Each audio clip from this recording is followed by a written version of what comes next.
Hey guys, welcome or welcome back to my channel. If you're new here, I'm Anna Nicole, and as you can tell by the title, today's video will be on how I edit my YouTube videos. So I'll be telling you all how I do my graphics and the sound effects and just some of the more surface level parts of editing. So if that's something you're interested in, stay tuned and let's get into the video. So to start this video, I guess it's the most important part to say that I edit using iMovie. I actually use my iPad to edit my videos. I used to use my iPhone actually when I first started YouTube, but then I moved on to an iPad. I actually like the iPad a lot better than a MacBook. I've seen a lot of people edit on their MacBooks, but I just feel like it's just so much easier to carry around and move around with me. So yeah, I use my iPad to edit and I use iMovie. Moving on to the actual editing parts, the very first thing I do when I lay the audio or when I lay the video on the track in iMovie is I zoom all the way in and then I start by cutting out the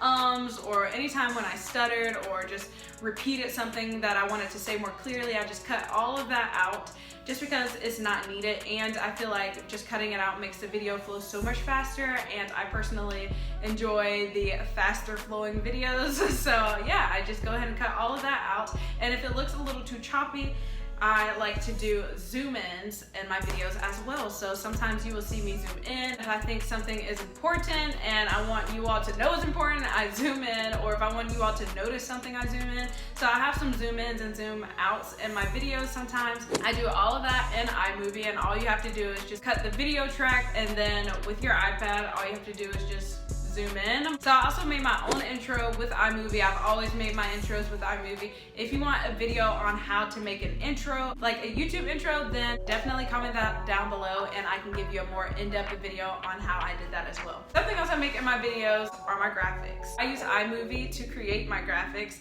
If I want a green screen or a blue screen, I can just go ahead and create or have a blank canvas that I make green or blue, and I put whatever graphic or pop-up I want. Canva also has a Canva Pro section where you can just export graphics that you make with a transparent background, but I don't have Canva Pro. I don't really think you need Canva Pro if you can just create, or if you could just use a green screen or blue screen, which iMovie allows you to do. So yes, I go through Canva, and these are all of my graphics that I have created. You see my dress like thumbnails, you see my thumbnails in here, you see my actual graphics in here.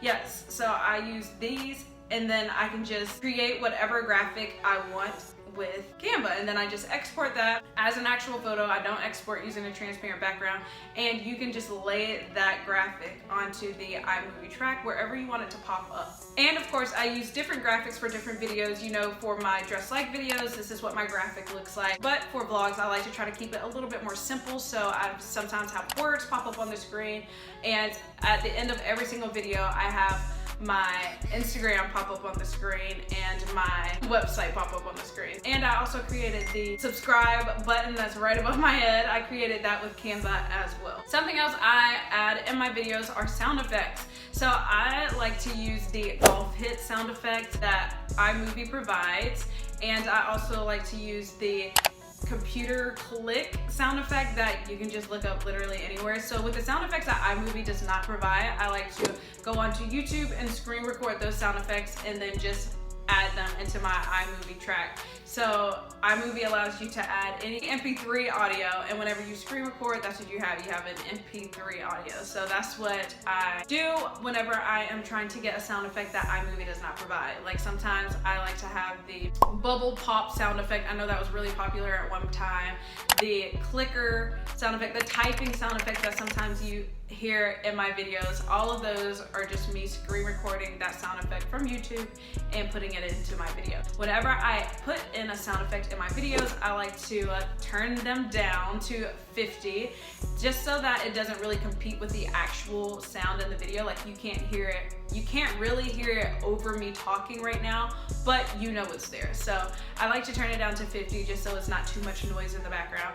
And when it comes to the golf hits specifically, I make those slower just because I like the way this sounds better than the way this sounds. So I turn it down 2 lines. I don't really know what that's called, but I always just turn it down 2 lines so that it sounds like this. And then filters. I add filters onto my sit down videos. I just like the way that it looks. It looks coherent through every single video if you have the same filter. And I also like to film at certain points of the day or whenever there's a certain amount of natural lighting coming in, just so that all of my sit down videos look the same. I never add a filter onto my vlogs just because I like them to look raw and authentic, so I don't ever add a filter to those. But whenever I am sitting down, I do typically like to add a filter. So when it comes to the filters, either I will export my video first or I will add the filter to the raw individual clips first. Sometimes adding them to the raw individual clips works a lot faster just because they are shorter clips than the actual long vlog. I literally just use the filters that you can find on an iPhone or an iPad. So I just go ahead and turn the exposure up to typically 9 or 10,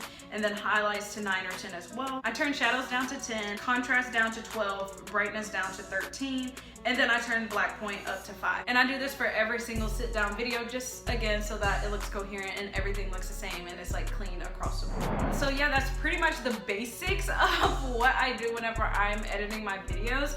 If you would like a more in-depth video on exactly how I make each individual graphic that you see pop up throughout my videos, and I do make a ton of graphics, or if you would like an in-depth video on how I edit my intros for YouTube, just comment that down below and I would be more than happy to film that for you all so you all could have an idea of how I do that. So yeah, that concludes this video. Thank you all so much for watching. If you enjoyed it, please don't forget to give me a thumbs up and subscribe to my channel if you haven't already, and I will see you all right back here next time with another video. Bye guys.